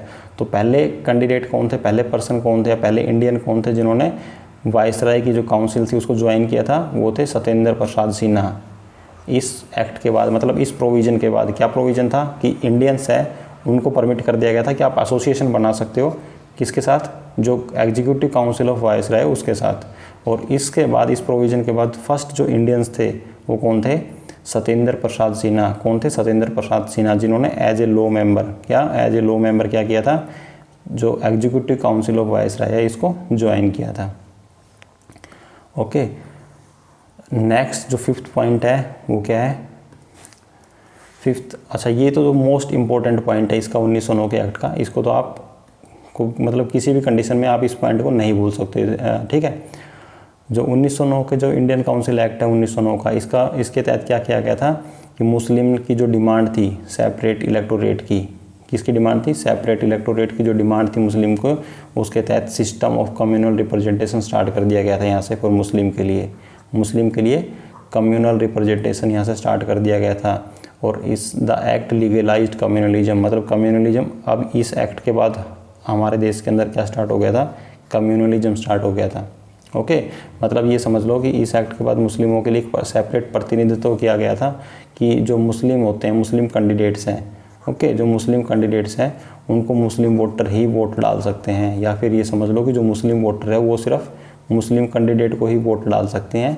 ये प्रोविज़न किया गया था इस एक्ट के बाद। और क्यों किया गया था?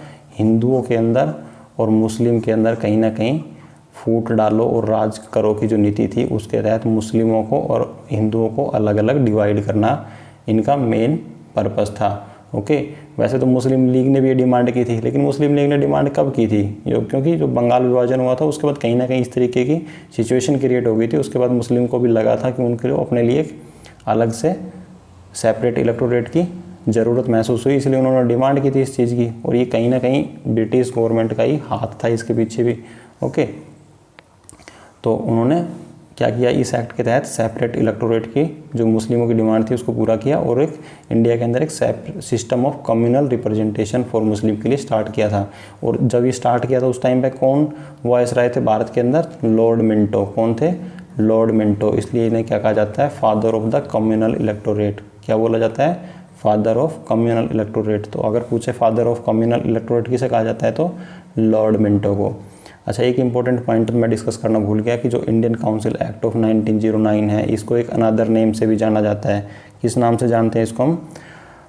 Morley Minto act. क्या बोलते हैं, किस नाम से जानते हैं? MORLEY, Morley, MORLEY, Morley Minto act. Morley Minto act से भी जाना जाता है। क्यों एक्ट से, इस नाम से क्यों जाना जाता है? क्योंकि जो लॉर्ड मार्ले थे ये कौन थे उस टाइम पे? भारत के सचिव थे। कहाँ पर? ब्रिटिश गवर्नमेंट के अंदर। ठीक है, और ये जो थे लॉर्ड मिंटो, ये कौन थे? वो वायसराय थे। कहाँ पर? इंडिया के अंदर। ये कौन थे? इंडिया के अंदर। तो इसलिए ये थे वहाँ पर भारत के सचिव थे ब्रिटिश पार्लियामेंट के अंदर, और भारत के अंदर ये वायसराय थे। कौन थे? मिंटो। इसलिए इसको एक अनदर नेम से जाना जाता है, मार्ले मिंटो एक्ट। ओके, तो ये कुछ इंपॉर्टेंट प्रोविजंस थे 1909 के एक्ट के। अच्छा, ये जो लास्ट पॉइंट है ये काफ़ी इंपॉर्टेंट है कि मुस्लिम के लिए सेपरेट जो इलेक्टोरेट का प्रावधान किस एक्ट के तहत किया गया था, तो 1909 के एक्ट के तहत किया गया था। उस टाइम पे गवर्नर कौन थे, वायसराय कौन थे, आपको याद रखना है। और जो भारत के सचिव थे, या फिर ये भारत के सचिव थे, इनका नाम भी आपको लर्न करना है। अब हम बात करते हैं जो हमारा नेक्स्ट एक्ट है, government of India act of 1919 के बारे में। कौन सा नेक्स्ट एक्ट हमारा? Government of India act of 1919। तो क्या था? 20 अगस्त 1917 को 20 अगस्त 1917 को British government first time declare करती है कि उसका ऑब्जेक्टिव है वो क्या है? भारत के अंदर एक रिस्पॉन्सिबल गवर्नमेंट की स्थापना करना। क्या डिक्लेयर किया था? कि भारत के अंदर एक रिस्पॉन्सिबल गवर्नमेंट की स्थापना करना। और रिस्पॉन्सिबल गवर्नमेंट की स्थापना करने के लिए उन्होंने कुछ प्रोविजंस लेके आए थे जो इस government of India act of 1999 के तहत हम पढ़ने वाले हैं। ओके, तो जो ये एक्ट था ये किस सन के अंदर कब लागू होता है, कब फोर्स के अंदर आता है? तो 1921 के अंदर ये फोर्स में आता है। ओके, 20 अगस्त 1917 को पहली बार डिक्लेयर किया था कि उनका ऑब्जेक्टिव है भारत के अंदर एक रिस्पॉन्सिबल गवर्नमेंट की स्थापना करना। उसके तहत उन्होंने government of India act of 1919 को लेके आए थे, और उस जो एक्ट था ये कब फोर्स में आया था? 1921 के अंदर फोर्स में आया था। तो जो ये एक्ट ऑफ 1919 है, इसको एक अनदर नेम से भी जाना जाता है, जिसको हम बोलते हैं मॉन्टेग्यू चेम्सफोर्ड रिफॉर्म। क्या है? Montagu Chelmsford reform. तो जो मॉन्टेग्यू थे ये उस टाइम पर ये क्या थे? Secretary of state for India. कहाँ पर? ब्रिटिश पार्लियामेंट के अंदर।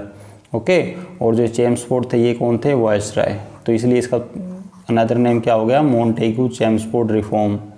ओके, अब हम बात करते हैं government of India act of 1919 के कुछ इंपॉर्टेंट फीचर्स के बारे में। इसका जो first and most important feature है वो क्या है? Relax the central control. क्या कर दिया था? Over the provinces. जो प्रोविंसेस थी उसके ऊपर जो सेंटर का कंट्रोल था उसको रिलैक्स कर दिया था। देखो क्या किया था? रिलैक्स। इस वर्ड पे फोकस करना। क्या किया था? रिलैक्स किया था, ख़त्म नहीं किया था, रिलैक्स किया था। मतलब उसमें कुछ ढील दे दी गई थी। ढील का मतलब अभी तक सभी सब्जेक्ट्स पर या सभी टॉपिक्स के ऊपर जो लॉ बनाने का राइट था वो किसके पास था? सेंट्रल लेजिस्लेटिव काउंसिल के पास। किसके पास? सेंट्रल लेजिस्लेटिव काउंसिल के पास। लेकिन अब क्या कर दिया? उसको कुछ सब्जेक्ट्स या कुछ टॉपिक्स, आप ये मान लो कि जो टॉपिक्स थे, सब्जेक्ट्स थे, उनको 2 पार्ट्स में डिवाइड कर दिया। एक तो हो गए सेंट्रल सब्जेक्ट और दूसरे हो गए प्रोविंशियल सब्जेक्ट। जो सेंट्रल सब्जेक्ट है उसके ऊपर सेंट्रल लेजिस्लेटिव काउंसिल लॉ बना सकती है, और कुछ सब्जेक्ट किसको प्रोवाइड कर दिए गए थे, किसको सौंप दिए गए थे? प्रोविंशियल को, प्रोविंसेस को। तो उन सब्जेक्ट्स के ऊपर जो प्रोविंशियल लेजिस्लेटिव काउंसिल है उसके पास पावर दे दी गई थी कि अब उन पे वो क्या कर सकती है, लॉ बना सकती है। ओके, जो सब्जेक्ट प्रोविंशियल सब्जेक्ट्स के अंदर रखे गए थे उन पर प्रोविंशियल लेजिस्लेटिव काउंसिल लॉ बना सकती थी। Okay, the central and provincial legislative council were authorised to make their laws on their respective list of subject. उनकी एक लिस्ट तैयार कर दी गई थी, तो अपनी अपनी लिस्ट के ऊपर वो लॉ बना सकते थे। जैसा आज की डेट में हमारे जो कॉन्स्टिट्यूशन है, हमारे इंडिया का जो कॉन्स्टिट्यूशन है, उसके अंदर 3 प्रकार की लिस्ट है। एक होती है सेंट्रल लिस्ट, सेकंड है स्टेट लिस्ट एंड थर्ड है कंकरेंट लिस्ट, जिसको समवर्ती सूची बोलते हैं हिंदी के अंदर। सेंटर के सब्जेक्ट, स्टेट के सब्जेक्ट और कंकरेंट लिस्ट मतलब इसके अंदर मिक्स्ड है। ओके, तो सेंटर के अंदर जो सब्जेक्ट आते हैं उसके ऊपर सेंट्रल गवर्नमेंट लॉ बना सकती है, और जो स्टेट के अंदर जो सब्जेक्ट आते हैं उस पर स्टेट गवर्नमेंट लॉ बना सकती है, और जो कंकरेंट लिस्ट के अंदर आते हैं इस पर सेंटर भी लॉ बना सकती है और स्टेट भी बना सकती है। ओके, अपने रिक्वायरमेंट के हिसाब से। बट अगर किसी पर्टिकुलर टॉपिक के ऊपर सेंटर ने भी लॉ बना दिया और स्टेट ने भी लॉ बनाया, तो उसमें से जो सेंटर का होगा वो मान्य होगा, उसको माना जाएगा। Okay, clear. तो ये हम जब कॉन्स्टिट्यूशन पढ़ेंगे तो कॉन्स्टिट्यूशन के अंदर बताएंगे कि कहाँ पर दे रखे हैं और कौन कौन से सब्जेक्ट्स हैं जो सेंटर के पास आते हैं, कौन कौन से स्टेट में आते हैं और कौन कौन से कंकरेंट लिस्ट के अंदर आते हैं। अच्छा, अगर स्टेट सब्जेक्ट्स की मैं बात करूं तो फिलहाल हमारा एक करंट का मुद्दा चल रहा है एग्रीकल्चर का। 2020 के अंदर क्या हुआ था, 2020 में एक एग्रीकल्चर लॉ लाया गया था, उसके ऊपर 3 एग्रीकल्चर बिल पास किए थे संसद के अंदर। जो ये 3 एग्रीकल्चर बिल है ये पास किसने किए हैं, सेंटर ने पास किए हैं। बट जब हम स्टेट लिस्ट पढ़ते हैं, स्टेट लिस्ट के जो सब्जेक्ट्स पढ़ते हैं उसके अंदर एग्रीकल्चर का मैटर है वो किसके अंदर आता है, स्टेट के अंदर आता है। तो सभी स्टेट्स ये ऑब्जेक्शन कर रहे थे कि जो एग्रीकल्चर है वो किसका मैटर है, स्टेट का मैटर है, उस पर सेंटर कानून कैसे बना सकता है। बट इसके कुछ प्रोविज़न कंकरेंट लिस्ट में दे रखे हैं, उसके बिहाफ पे सेंटर ने लॉ बनाया है ये। अदरवाइज़ अगर ऐसा कुछ नहीं होता तो अभी तक ये सुप्रीम कोर्ट में जाके कैंसिल हो चुका होता।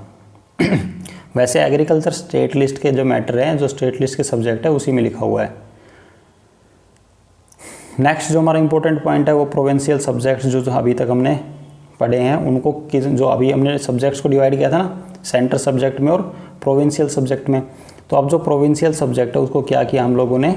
अच्छा, उससे पहले देखो फर्स्ट पॉइंट में एक लाइन हमने मिस कर दिया कि जो हमारे सेंटर का स्ट्रक्चर था, किसका, जो गवर्नमेंट का स्ट्रक्चर था, स्ट्रक्चर ऑफ जो गवर्नमेंट है वो कैसा है, अभी भी यूनिटरी है। कैसा है, यूनिटरी है या फिर सेंट्रलाइज्ड है। मतलब मेन पावर किसके पास, अभी भी सेंटर के पास है। हमारे यहाँ गवर्नमेंट कैसी है, उस टाइम की बात हो रही है, उस टाइम पर जो गवर्नमेंट कैसी थी 1919 में, यूनिटरी गवर्नमेंट थी। ओके, या फिर सेंट्रलाइज्ड गवर्नमेंट बोल सकते हो आप।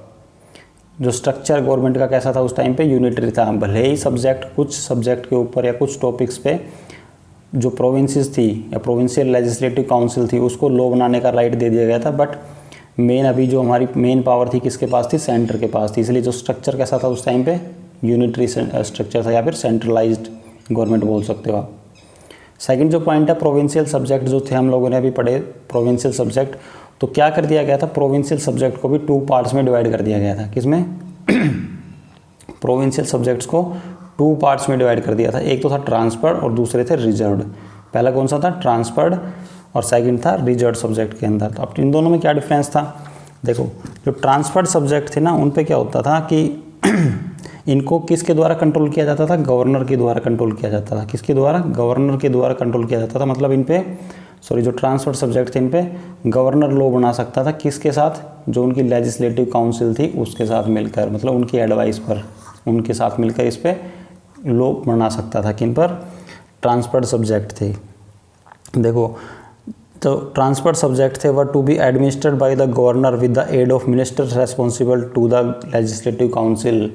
जो लेजिस्लेटिव काउंसिल के लिए मिनिस्टर्स रिस्पॉन्सिबल थे उनकी एड पर, उनकी सलाह पर क्या कर सकता था, ट्रांसफर्ड सब्जेक्ट के अंदर लॉ बना सकता था।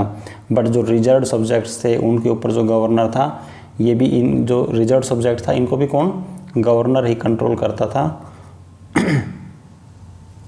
कौन कंट्रोल करता था, गवर्नर कंट्रोल करता था। बट किसकी हेल्प से, with the help of their जो एग्जीक्यूटिव काउंसिल थी, किसकी हेल्प से, एग्जीक्यूटिव काउंसिल की हेल्प से। ओके, अब देखो कोई फ़ायदा तो था नहीं, इन्होंने भले ही प्रोविंसेस को कुछ सब्जेक्ट्स दे दिए हो कि इस पर आप लॉ बना सकते हो, बट आई थिंक मुझे लगता है इन्होंने सिर्फ उसके लिए वही सब्जेक्ट छोड़े थे जिनकी कोई इंपॉर्टेंस नहीं थी, कि आप इन पर्टिकुलर सब्जेक्ट के ऊपर लॉ बनाइए, क्योंकि देखो प्रोविंसेस को सब्जेक्ट दे दिए, उसके बाद इन्होंने फिर अगेन उसको फर्दर डिवाइड कर दिया ट्रांसपर्ट के अंदर और रिजर्व के अंदर।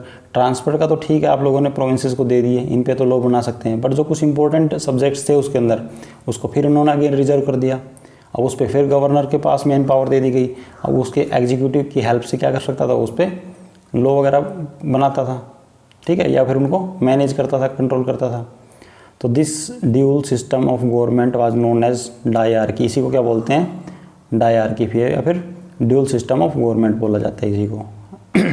अगर पूछे आपसे 1919 का एक्ट था, इसके तहत ड्यूल गवर्नमेंट ऑफ सिस्टम लागू किया गया था, वो क्या था, तो मतलब जो सब्जेक्ट्स थे उसको प्रोविंशियल सब्जेक्ट्स से उनको अगेन 2 पार्ट्स में डिवाइड कर दिया था, ट्रांसपर्ट के अंदर और रिजर्व के अंदर। इसी को क्या बोलते हैं, डायआर्की या फिर dual system of governance, dual system of governance.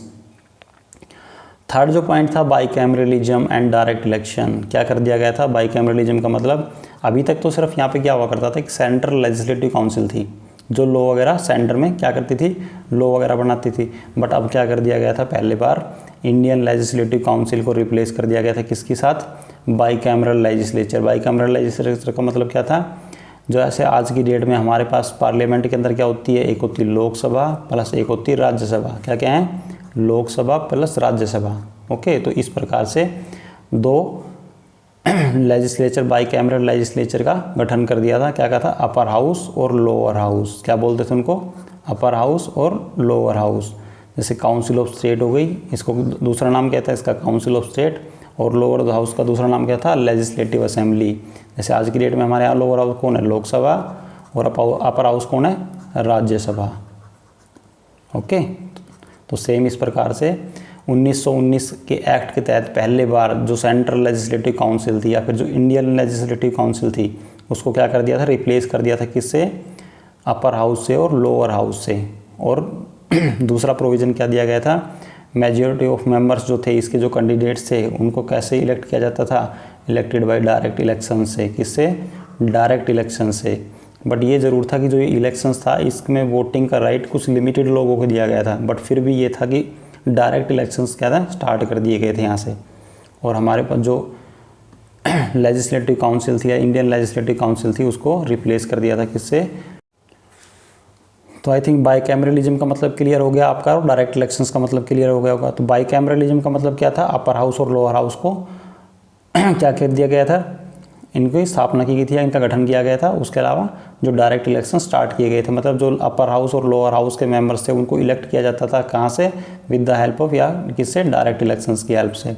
लेकिन हाँ ये था कि जो इलेक्शंस थे उसमें जो वोटिंग राइट था वो सिर्फ लिमिटेड लोगों तक ही दिया गया था, ओनली उसका जो राइट था कुछ ही लोगों तक था।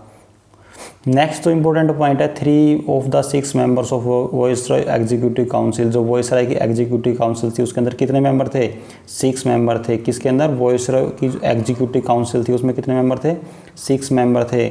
और उस 6 में से 3 मेंबर का होना, 3 मेंबर का इंडियन होना ज़रूरी था, कंपलसरी कर दिया गया था कि उस 6 में से 3 मेंबर्स तो इंडियन होने ही चाहिए, ये कंपलसरी कर दिया गया था।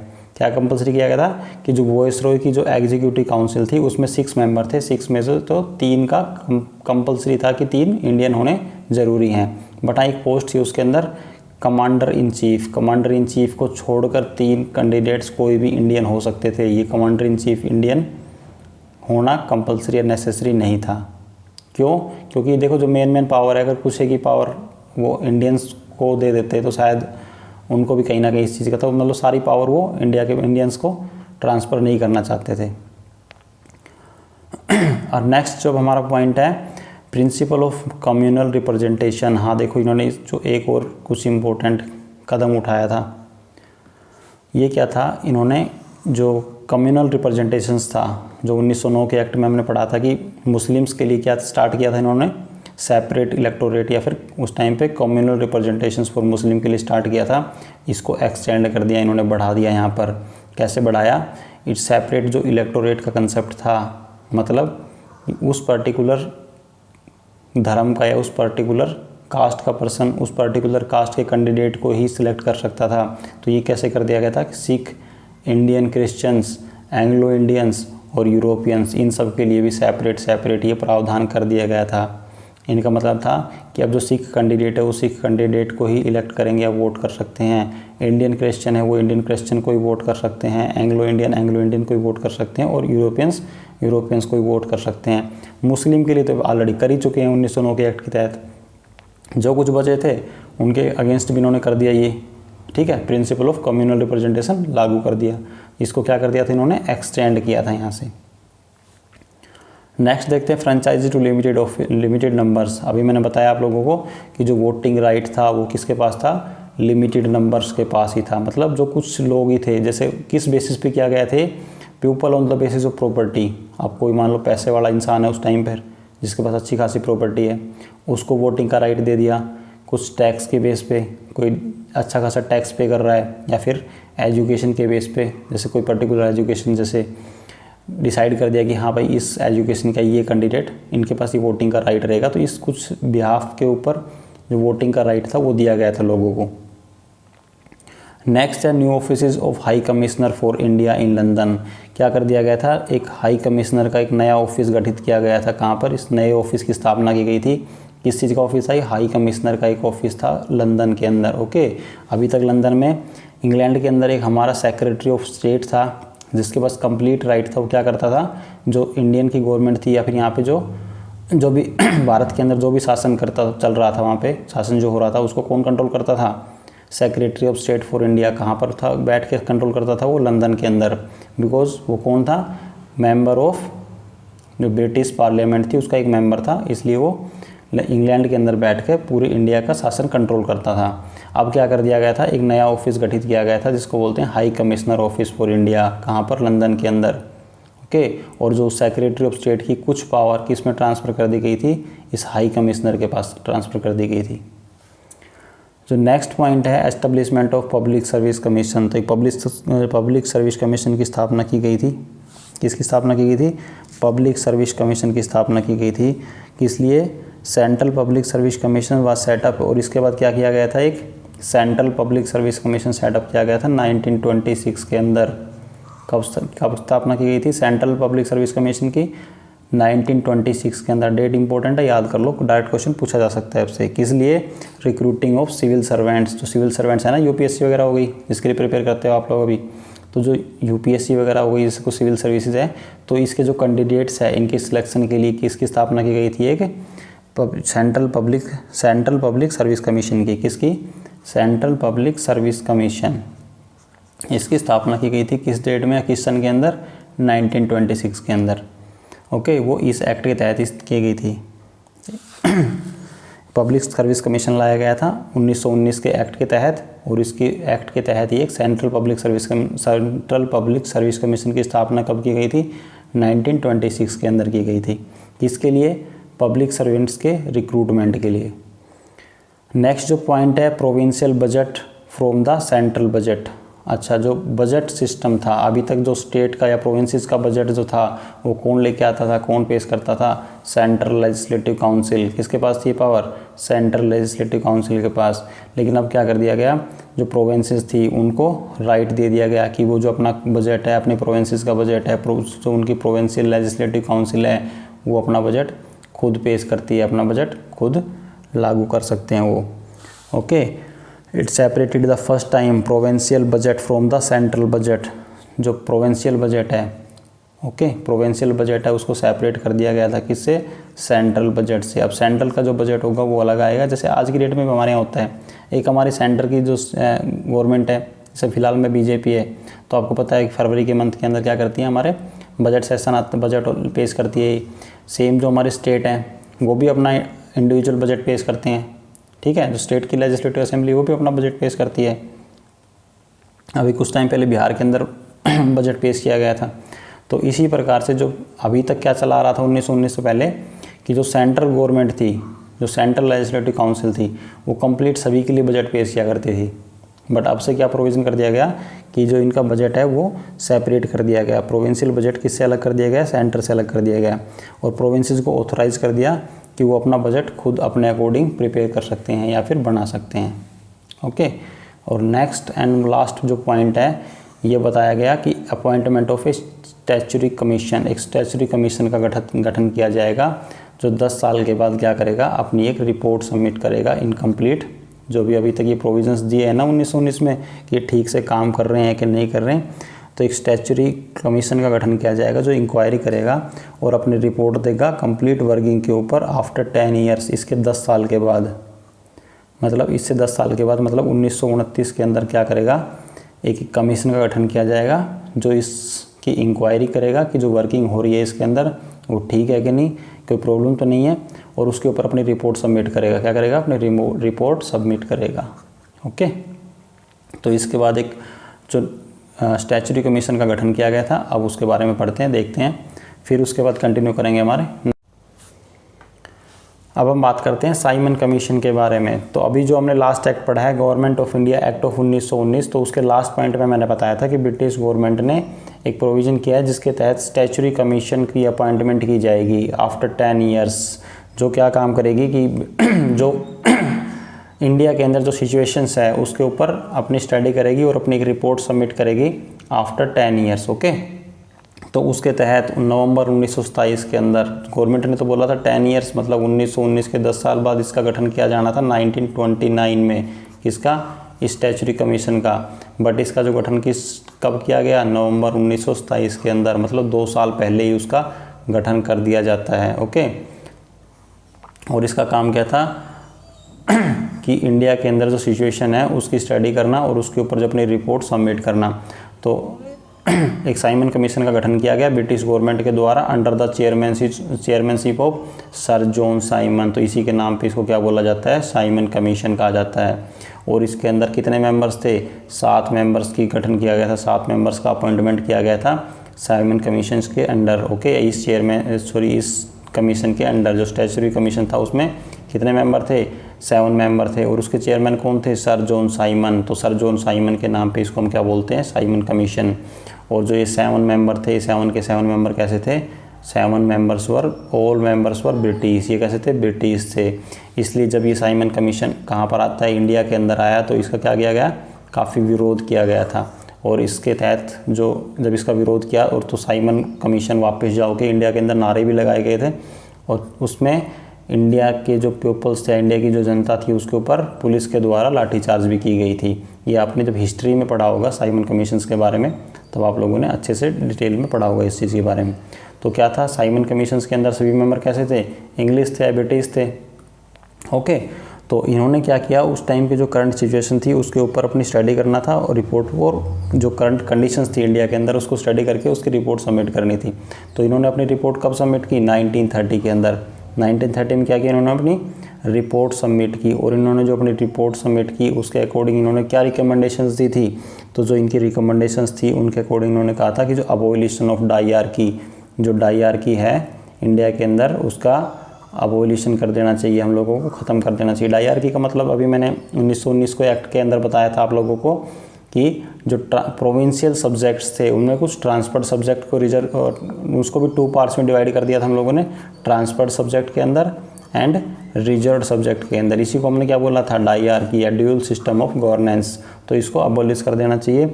उसके अलावा जो सेकंड प्रोविजंस था इनका, जो सेकंड रिकमेंडेशंस थी वो क्या थी, extension of responsible government in the provinces, की प्रोविंसेस के अंदर हमें क्या करना है, रिस्पॉन्सिबल गवर्नमेंट को एक्सटेंड करना है। मतलब ये समझ लो कि आप जो प्रोविंसेस थी उसके अंदर हमें रिस्पॉन्सिबल गवर्नमेंट की स्थापना करनी है। ओके, बस इनका सेकंड प्रोविजंस या सेकंड रिकमेंडेशंस इन्होंने जो दी थी वो क्या थी कि responsible government in the provinces के अंदर जो रिस्पॉन्सिबल गवर्नमेंट की स्थापना करनी है, फिर उसका एक्सटेंशन करना है, कुछ उसको बढ़ाना है, उसका दायरा इंक्रीज करना है। थर्ड का जो इनका इंपॉर्टेंट पॉइंट जो था वो क्या था, जो थर्ड रिकमेंडेशंस थी वो थी establishment of A federation of British India and provinces India या प्रोविंशियल स्टेट।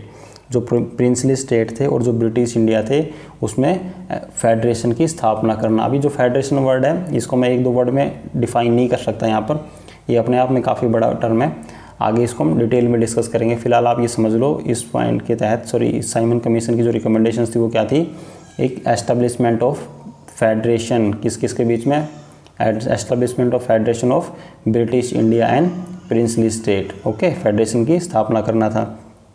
एंड इनका जो लास्ट पॉइंट था, जो लास्ट रिकमेंडेशन थी वो क्या थी, कंटिन्यूशन ऑफ कम्युनल इलेक्टोरेट। जो कम्युनल इलेक्टोरेट उन्होंने स्टार्ट किया था ना ये मुस्लिम के लिए अलग कर दिया था 1909 के एक्ट के तहत। फिर सिख, ओके, उसके अलावा काफ़ी जो थे इंडियन, एंग्लो इंडियन, यूरोपियंस, उन सब के लिए क्या कर दिया था इन्होंने, सेपरेट इलेक्टोरेट स्टार्ट किया था 1919 के तहत। ओके, तो इन्होंने बोला था कि इसको हमें और कंटिन्यू करना है, और कंटिन्यू करना है मतलब इस प्रकार से कुछ और, अगर कुछ कास्ट हैं या फिर कुछ और अलग से धर्म्स वगैरह है या फिर जो छोटी जातीज वगैरह हैं, ओके, कास्ट वगैरह हैं, उनके लिए भी सेपरेट इलेक्टोरेट को जो इस प्रकार अगर आप पॉसिबल हो, इन्होंने सिर्फ ये रिकमेंडेशंस दी थी कि इसको आप कंटिन्यू करिए, आगे बढ़ाइए। ओके, तो इनकी रिकमेंडेशंस के बेस पे क्या होता है, एक 3 राउंड टेबल का गठन किया जाता है। ब्रिटिश गवर्नमेंट क्या करती है, 3 राउंड टेबल का गठन करती है। किसका, 3 राउंड टेबल, किस किस के बीच में, एक तो ब्रिटिश गवर्नमेंट हो गई भाई, ब्रिटिश गवर्नमेंट और British India, okay, British India, और तीसरे क्या थे जो प्रिंसली स्टेट थे ना, इनके बीच में इन्होंने क्या, किसका गठन किया था, 3 राउंड टेबल का। 3 राउंड टेबल हुई थी, उसके अंदर कौन कौन शामिल थे, ब्रिटिश गवर्नमेंट, ब्रिटिश इंडिया और प्रिंसली स्टेट, ये तीनों शामिल थे। अच्छा, इस 3 राउंड टेबल को भी हम वैसे तो डिटेल में स्टडी करेंगे, लेकिन मैं एक क्वेश्चन पूछता हूँ इस पर, अगर आप लोगों ने पढ़ा है तो, कि महात्मा गांधी ने इन 3 राउंड टेबल में से किस राउंड टेबल को ज्वाइन किया था। ओके, क्योंकि महात्मा गांधी ने 3 राउंड टेबल में जाने से इनकार कर दिया था, उसके बाद इन्होंने किस राउंड टेबल में गए थे, किस राउंड टेबल में ज्वाइन किया था, अगर आपको पता है तो कमेंट बॉक्स में उसका आंसर ज़रूर दें। ठीक है, तो जब ये 3 राउंड टेबल कंप्लीट हो जाती है तो उसके बिहाफ पे इन्होंने क्या किया था, on the basis of this discussion, जो इसमें डिस्कशन होता है उसके डिस्कशन बेस पे क्या करते हैं, वाइट पेपर रिफॉर्म्स तैयार करते हैं, वाइट पेपर तैयार करते हैं एक ऑन कॉन्स्टिट्यूशनल रिफॉर्म, जो भी इन्होंने कॉन्स्टिट्यूशनल के अंदर रिफॉर्म लेके आने थे उस पर क्या करते हैं, एक वाइट पेपर, एक श्वेत पत्र जारी करते हैं। ओके, और इसको फर्दर किसके पास भेज दिया जाता है कंसिडरेशन के लिए, ज्वाइंट सेलेक्ट कमेटी के पास, जो ब्रिटिश पार्लियामेंट की ज्वाइंट सेलेक्ट कमेटी थी उसके पास इसको अगेन ये फर्दर इसके लिए रिकमेंडेशंस के लिए या फिर किसके लिए भेजा जाता है, कंसिडरेशन के लिए, इसके ऊपर दोबारा विचार विमर्श करने के लिए कहाँ भेजा जाता है, ज्वाइंट सेलेक्ट कमेटी के पास। किसको, इस श्वेत पत्र को, वाइट पेपर को, इसके अंदर जो 3 राउंड टेबल्स के अंदर जो डिस्कशन हुआ था ना, उसका कंप्लीट इसके अंदर उसके ऊपर बेसिस पे इन्होंने क्या किया, एक श्वेत पत्र जारी किया एक, और उसको अगेन किसके पास भेज दिया, ज्वाइंट सेलेक्ट कमेटी के पास, कि भाई आप इस ज्वाइंट सेलेक्ट कमेटी के पास भेजो, इसके अंदर कोई भी अगर आपको ऐड करना है, कुछ चेंज करना है, अब आप उस पर वो डिसीजन लेंगे। और उसके बाद क्या करना था इन्होंने, तो जो ज्वाइंट सेलेक्ट कमेटी थी इन्होंने क्या किया उसके बाद, कि कहा कि इस कॉन्स्टिट्यूशन के अंदर ठीक है, इन्होंने उसको भेजा, इन्होंने उसके बाद कहा कि इसमें जो भी फर्दर चेंज करने हैं हम लोगों को, कि कुछ चेंजेस के साथ इस श्वेत पत्र को, इस कुछ चेंजेस के साथ 1935 के एक्ट के तहत क्या कर दिया जाएगा, अगेन लागू कर दिया जाएगा। ठीक है, अब देखो श्वेत पत्र जो उन्होंने वाइट पेपर जारी किया उस पर जो भी रिकमेंडेशंस डाली गई थी उस कमेटी के द्वारा, जो भी रिकमेंडेशंस डाली गई थी, उसके बाद इन्होंने इसको ज्वाइंट सेलेक्ट कमेटी के पास भेजा, किस लिए, फर्दर कंसिडरेशन के लिए, कि भैया आप इसमें कंसिडरेशन कर लो कि इसमें कुछ चेंज करना है या जो भी इसमें लिखा गया है वो ठीक है।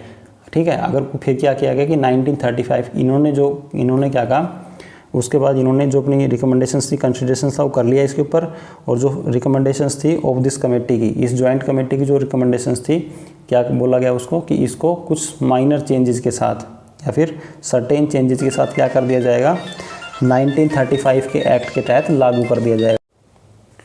तो गवर्नमेंट ऑफ इंडिया एक्ट 1919 के तहत जो कम्युनल अवार्ड है हमारे इस टॉपिक के अंदर बचा हुआ है, लास्ट इसको भी डिस्कस कर लेते हैं। अगस्त 1932 के अंदर क्या होता है कि जो ब्रिटिश के जो प्राइम मिनिस्टर थे, क्या नाम था उनका, रैमसे मैकडोनाल्ड, वो एक अनाउंसमेंट करते हैं, ए स्कीम ऑफ रिप्रेजेंटेशन को क्या करते हैं, अनाउंस करते हैं, scheme of representation of the minorities के लिए भी क्या होंगे, एक अलग से रिप्रेजेंटेशन होगा, मतलब उनका भी अलग प्रतिनिधित्व होगा। जैसा अभी तक आप लोगों ने पढ़ा है, मुस्लिम्स के लिए अलग प्रतिनिधित्व स्टार्ट किया गया था। इस अलग प्रतिनिधित्व का मतलब था कि मुस्लिम कैंडिडेट ही इलेक्शन के अंदर खड़ा होगा, और जो मुस्लिम वोटर्स हैं ये सभी, ओके, ये सभी मुस्लिम वोटर्स हैं, मान लेते हैं सभी मुस्लिम हैं, और ये कुछ हिंदू वोटर्स हैं, तो ये उस टाइम की बात कर रहा हूँ मैं, तो ये मुस्लिम वोटर इस मुस्लिम कैंडिडेट को ही वोट करेंगे। ओके, और जो हिंदू वोटर्स थे वो अपने किसी हिंदू कैंडिडेट को या फिर किसी हिंदू कैंडिडेट को ही वोट करेंगे। तो ये उस टाइम पे लागू किया गया था, दैट इज़ सेपरेट इलेक्टोरेट का जो कंसेप्ट था। और इसमें अब किसको शामिल कर दिया गया था, देखो 1909 के एक्ट के तहत ओनली इसमें मुस्लिम्स के लिए इसको अलाउ किया गया था, सेपरेट इलेक्टोरेट का जो कंसेप्ट है ये 1919 के अंदर इसमें सिख और इंडियन क्रिश्चियंस, उसके अलावा एंग्लो इंडियंस या फिर जो कुछ यूरोपियंस थे उनके लिए भी सेपरेट इलेक्टोरेट का कंसेप्ट लागू कर दिया गया था। बट इस कम्युनल अवार्ड के तहत या जो सांप्रदायिक अवार्ड है ये, इसके तहत क्या कर दिया गया था, एक स्कीम लागू की गई थी जिसमें माइनॉरिटीज़ को भी एक अलग रिप्रेजेंटेशन दे दिया गया था। इसे ही कम्युनल अवार्ड के नाम से जानते हैं हम। तो क्या हो गया था, इस रिप्रेजेंटेशन के बाद या इस स्कीम के बाद जो गांधी जी है वो काफ़ी परेशान हो गए थे, क्योंकि अभी तक तो ठीक है इन्होंने कास्ट पे हिंदू मुस्लिम के अंदर ही डिवाइड किया था। अब इन्होंने जो हिंदू कम्युनिटी थी इसके अंदर भी क्या कर दिया था, डिवाइड एंड रूल लागू कर दिया था, डिवाइड एंड रूल खेलना स्टार्ट कर दिया था। तो जो गांधी जी से काफ़ी परेशान हो गए थे, और जो महात्मा गांधी जी है उस टाइम पे पुणे की यरौदा जेल के अंदर बंद थे, तो उन्होंने वहीं पर क्या कर दिया, आमरण अनशन स्टार्ट कर दिया था। किस लिए कि जब तक इस अवार्ड के अंदर कुछ मॉडिफाई नहीं किया जाएगा तब तक वो अनशन पर रहेंगे। लेकिन जो हमारे इंडियन कांग्रेस के कुछ लीडर्स हैं और जो डिप्रेस्ड क्लास थी, जो मतलब माइनॉरिटीज़ के कुछ लीडर्स थे, उनकी बीच में कुछ क्या होता है कुछ एग्रीमेंट्स होते हैं, और उस एग्रीमेंट के तहत क्या कर दिया जाता है, इस रिप्रेजेंटेशन को कैंसिल या इस प्रतिनिधित्व को या जो स्कीम थी इसको क्या कर दिया जाता है, कैंसिल कर दिया जाता है। और क्या बोला जाता है कि जो हिंदू ज्वाइंट इलेक्टोरेट है, हिंदुओं के लिए क्या रहेगा, अभी भी हिंदू ज्वाइंट इलेक्टोरेट ही रहेगा, अलग अलग नहीं किया जाएगा, चाहे वो माइनॉरिटी हो चाहे मेजॉरिटी हो, कुछ भी हो, सबका इलेक्शंस के अंदर एक ही रहेगा। मतलब हिंदू ज्वाइंट इलेक्टोरेट को उन्होंने क्या किया, कंटिन्यू किया। बट एक प्रोविज़न दे दिया गया था, प्रतिनिधित्व तो अलग से नहीं होगा कि माइनॉरिटीज़ का कोई कैंडिडेट खड़ा होगा और उसको माइनॉरिटी के कैंडिडेट ही वोट डाल सकते हैं, या फिर ये माइनॉरिटी के कैंडिडेट सिर्फ माइनॉरिटी के कैंडिडेट को ही वोट डाल सकते हैं, ऐसा तो लागू नहीं किया गया। बट ये बोल दिया गया कि कुछ सीट है उनको क्या कर देंगे, रिजर्व कर देंगे। इसका मैं एग्जांपल आज की डेट में जो फिलहाल हमारे देश के अंदर क्या होता है, जैसे लोकसभा के अंदर या फिर राज्यसभा के जब इलेक्शन होते हैं, आप लोगों ने देखा होगा MP MLA के इलेक्शन होते हैं, जो इलेक्शन होते हैं उसमें क्या होता है, कुछ सीटें रिजर्व होती है, किसके लिए, SC के लिए या फिर ST के लिए।